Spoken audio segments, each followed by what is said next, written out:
Welcome back to the Lost Cause Ranch. I'm Joe, and as you see here, we got our nice new chassis room all set up, and that's for our Defender. All the way from England via Florida, we have a new galvanized chassis, along with galvanized bulkhead, some new doors, all waiting to go on this Defender.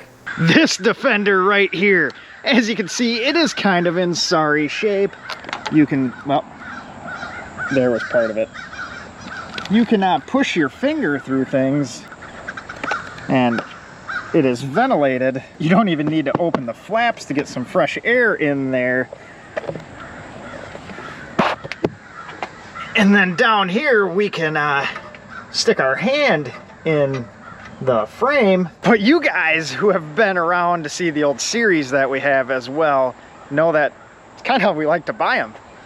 Junk. But this guy is a 1988 D90 with a 4-cylinder turbo diesel, manual transmission, right-hand drive, UK import, and plenty of rust for everyone to have. I mean, if you want some of that rust, comment down below. We'll mail you some for free. And the current power plant. This guy has not run in many, many years. Parked. Brakes are bad. Obviously not drivable with that drive shaft just hanging there. But we attempted to start this. Spoiler alert, we failed. But now we got the battery charging, and it's close to starting.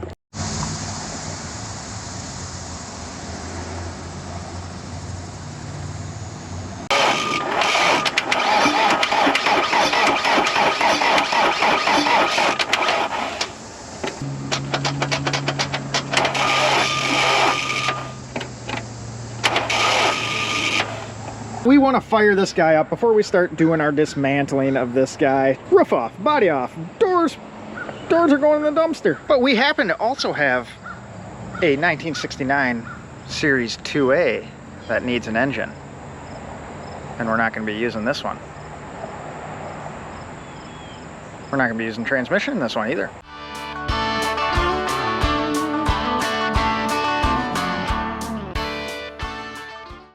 This is going to be our most extensive Land Rover build yet.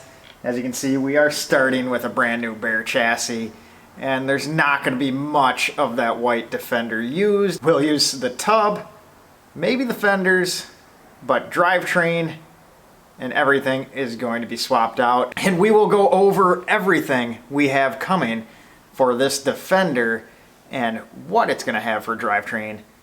Not going to be Land Rover. But first, we're going to throw that bulkhead up here because progress is progress.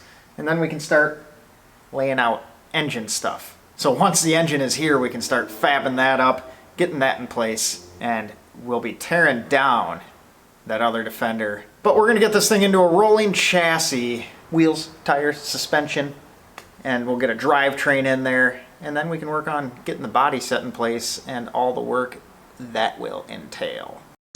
And I almost forgot as we were editing this, we have to announce the winner from the contest in that last budget Bentley video.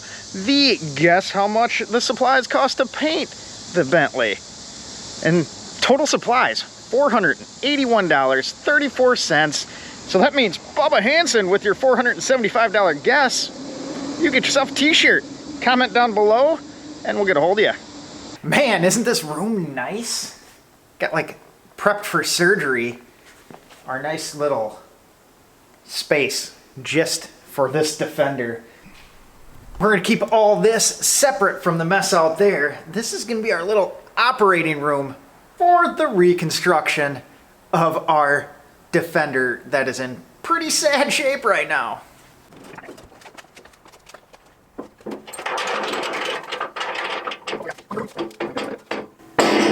Fucking close. Not even close? I barely got mine started, but it's supporting the weight. Well, if you want to get yours through. Like that? Some technical taps there.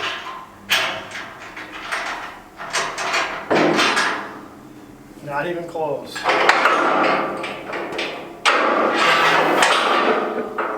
So this was kind of done as a litmus test to see how this thing was going to go.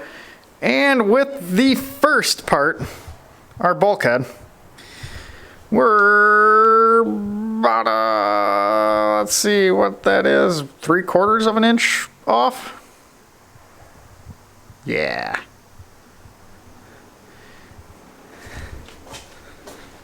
Yeah, 'cause the frames.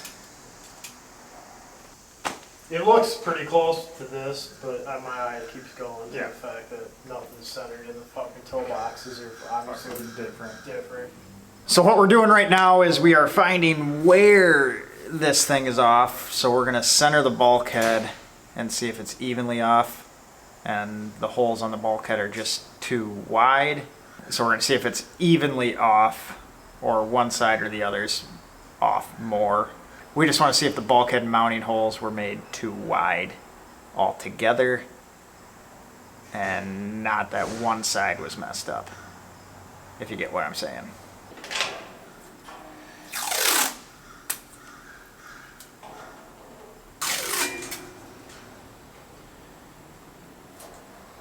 What a motivation killer right off the bat. Bolt number 2 does not fit.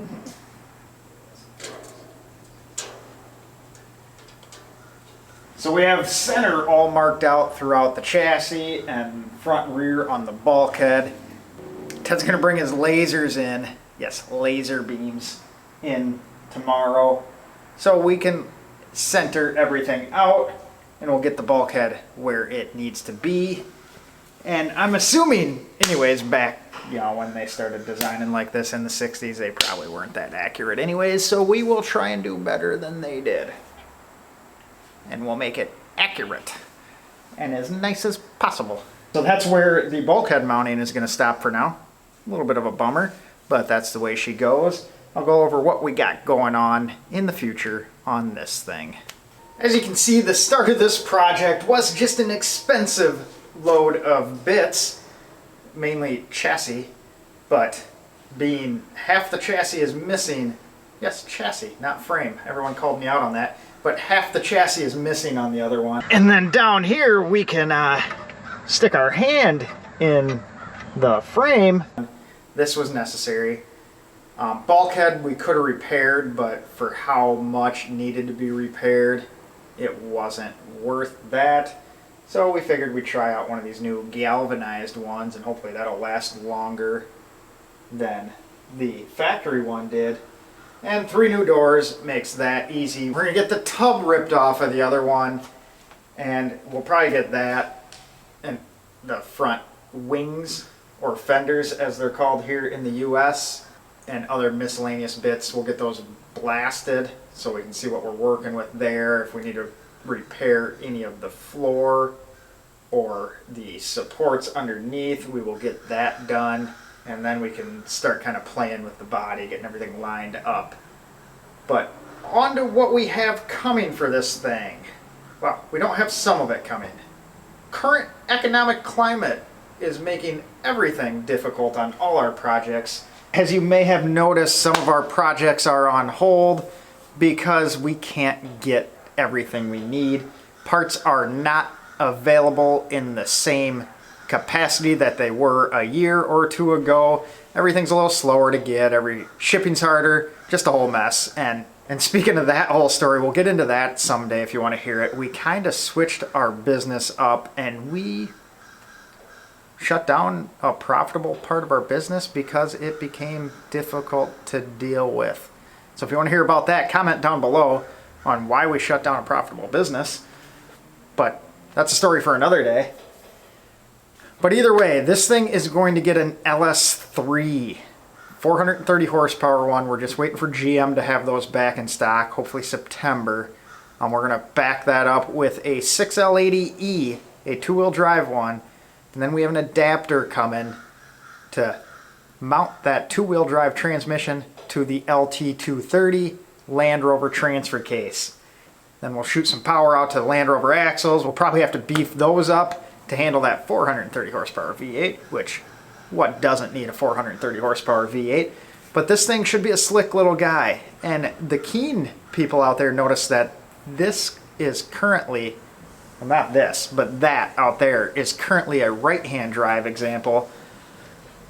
And that bulkhead there, left-hand drive. So we're going to swap it over, make it a little more friendly for our side of the pond. Big ticket items are going to be the LS3, 430 horsepower, 6L80E, 6-speed GM transmission, automatic.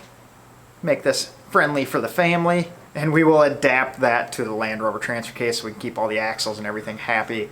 Output's going to be on the right sides and whatnot. So some custom drive shafts.